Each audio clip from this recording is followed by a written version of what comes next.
Olá, meus irmãos, graça e paz seja convosco. Hoje iremos fazer o resumo da lição e eu quero ser bem prático e bem direto com o que a gente vai tratar hoje, já que não temos nenhum temas, nenhumas histórias para poder abordar, mas eu queria fazer menção ao que a lição trata como o que o nosso mundo hoje ficou propício. Desde que o pecado entrou em nosso mundo, lamentavelmente, o inimigo conseguiu o domínio desse mundo. Lembre quando nós falamos há uns vídeos atrás, há uns estudos atrás, que quando Satanás vai até Deus, Deus o pergunta de onde ele vem e ele fala de rodear a terra e passear por ela. Quando ele dá essa descrição, demonstra domínio aqui nessa terra. Quando Satanás conseguiu induzir Eva ao pecado e Adão também, ele começou a se tornar nesse mundo o príncipe, ou aquele que na verdade governa este mundo. Quando Cristo vem ao nosso mundo, ele veio para desfazer essa autonomia diabólica e devolver de fato a autonomia de Cristo, que ele de fato é o autor, né? O texto sagrado nos fala, no livro de João, que Cristo criou todas as coisas, que Deus criou todas as coisas. Então, assim, o inimigo usurpou. E ao ele conseguir fazer com que Adão e Eva caíssem no pecado, ele agora conseguiu domínio na mente humana. Logo, nós agora temos a natureza chamada natureza pecaminosa. Antes disso, Adão e Eva não tinham a natureza pecaminosa, só existia a natureza espiritual, a natureza divina que Cristo tinha implantado nele. Ao ele tomar conhecimento ou a ele escolher o lado errado, eles agora partiram ou passaram a ter uma outra natureza, chamada natureza pecaminosa. Logo, todos os que nascem aqui, nessa condição, são pecadores. Só quando Cristo voltar e restabelecer todas as coisas é que o mundo voltará à sua verdadeira identidade. Hoje, nós perdemos a nossa identidade. E com isso, perdemos também um ponto muito interessante que eu queria salientar para vocês, aqui no livro chamado A Crise de Integridade. Sabe, diante dessa situação, há uma crise nossa entre aquilo que precisamos ser e aquilo que somos. Então, esse conflito, essa guerra, ela é travada todos os dias. E isso nós chamamos de o grande conflito.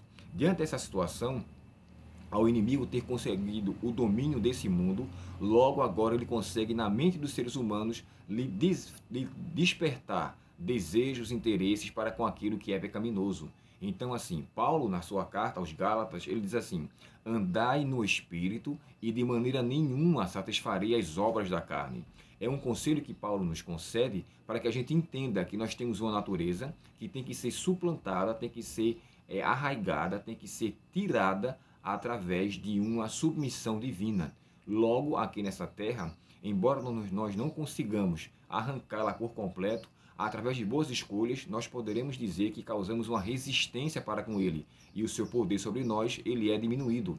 O próprio Tiago fala, né? Sujeitai-vos, pois, a Deus e resisti ao diabo, e ele fugirá de vós. Esse conflito, essa guerra é travada em nosso coração e nossa mente aqui, mas temos a certeza de todos aqueles que resistirem e que perseverarem na fé nesse propósito alcançarão de Cristo não só a sua força e a sua ajuda, mas acima de tudo, quando ele voltar, terão o prazer de ter essa natureza para sempre arrancada, a natureza pecaminosa, porque o autor dela, como diz Malaquias, não haverá nem raiz nem ramo, então será tudo arrancado, tudo será retirado. Aqueles que hoje fazem boas escolhas diante de Deus, Deus o concederá em sua glória, em sua majestade e em sua recompensa quando ele voltar, a natureza única, a natureza que Adão e Eva antes tinham, antes do pecado. Aqui eu queria dizer para vocês o seguinte, ó. Muitos, prestem atenção nesse texto aqui da lição, muitos jamais atingem a posição que poderiam ocupar porque esperam que Deus faça por eles aquilo que ele lhes deu poder para fazer por si mesmo. Todos que se habilitam a ser úteis, devem ser educados pela mais estreita disciplina mental e moral, e Deus os ajudará. Lembre quando eu falei para vocês, logo no início do estudo, que lutando com toda a energia, né, e eu falei do termo energia, que quer dizer o poder que não vem de nós, ou seja, algo que é concedido pelo Espírito Santo, e eu falei para vocês que o Espírito Santo não é poder, ele é uma pessoa que nos concede o poder. Então, assim, levando em consideração que nós temos à disposição essa possibilidade de vencer os nossos maus pecados, nossas naturezas, nossos desejos pecaminosos, temos que levar em consideração que Cristo precisa ser o centro de nossas escolhas, sabe? Quando Moisés, em suas últimas palavras, no capítulo 30 do livro de Deuteronômio, ele disse as seguintes palavras aqui no verso 19, diz assim: Hoje lhes deis escolha entre a vida e a morte, entre a bênção e a maldição. Agora chamo os céus e a terra para testemunharem diante de vocês. Escolham, pois, a vida, para que vocês vivam e também os seus filhos. Os caminhos aqui propostos não foi Deus que colocou. Deus não colocou o caminho do mal. Deus não colocou o caminho da maldição. A maldição e o mal e o pecado veio como um intruso a este planeta. Deus simplesmente, diante de uma condição de autonomia ou autoridade máxima, permitiu. Através dessa situação, houve então o pecado que entrou, mas isso não foi plano de Deus. É tanto que nós conhecemos, Deus colocou a árvore de conhecimento do bem e do mal para aperfeiçoar e colocar os nossos primeiros pais isentos da presença do pecado para sempre, se eles escolhessem obedecê-lo, coisa que não aconteceu. Então hoje nós temos a oportunidade, somos pecadores, somos indignos da salvação, mas pela graça de Cristo e pelo sacrifício que Ele nos deu a oportunidade de ir de volta, nos resgatar para a sua maravilhosa luz. Sabe, irmãos, uma coisa que eu quero deixar aqui bem claro para você: o nosso mundo, ele jaz na mão do maligno, pela condição que ele se encontra. Mas quando Cristo morre na cruz, ele nos resgata de novo. Nós pertencemos a ele agora duas vezes, pela criação e pela redenção. Ele nos comprou como seu resgate, porque o pecado exige morte, e morte eterna. É o que ele disse lá no livro de Gênesis, no capítulo 3. Porém, Cristo assumiu a culpa do ser humano. Tem eu o direito de resistir tão grande salvação? Será que eu não deveria rever meus conceitos e cair aos pés de Cristo, pedindo para que Ele me conceda graça e misericórdia e que a cada momento eu me debruce diante dos seus pés, pedindo perdão pelos meus pecados e suplicando a Ele uma nova natureza em minha vida? Isso é algo que devemos refletir. Que Deus, portanto, nos ajude, porque a força de Cristo está à disposição, a mim e a você, a fim de que possamos, então, sermos vencedores.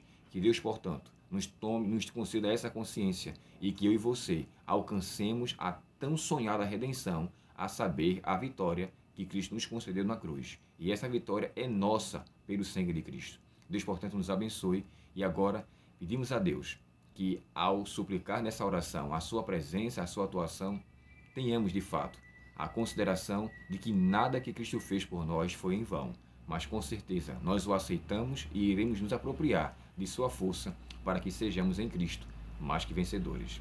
Oremos então. Querido Pai Celestial, obrigado, Senhor, pela Tua palavra e pela esperança que nos dás de sermos verdadeiros filhos Teus. Suplicamos, Senhor, que nos ajude a vencer as nossas dificuldades. E todos os Teus filhos que irão ouvir esse vídeo, que irão assistir esse vídeo, possam em seus corações ter o desejo de rever o seu conceito e dessa forma se devolver a vida que às vezes vivem no pecado ao Senhor como autor de nossa vida e, acima de tudo, autor de nossa salvação. Não permita, Pai, com que nossos maus desejos nos levem a caminhos maldosos, mas que saibamos resisti-los, de maneira tal que demonstremos que amamos ao Senhor voluntariamente. Nos dá o Teu perdão, a Tua bênção e um bom final de semana e a Tua presença em nossa vida, em nome de Jesus. Amém. Deus abençoe você, que vocês tenham um bom dia na presença de Cristo. E por favor, mais uma vez, se esse vídeo foi interessante para você, compartilhe, se inscreva e nos ajude a crescermos naquele que nos tirou das trevas todos os dias para a sua maravilhosa luz. Um bom dia para você, Deus abençoe ricamente. Até o nosso próximo estudo agora só no domingo. Deus abençoe, tá bom?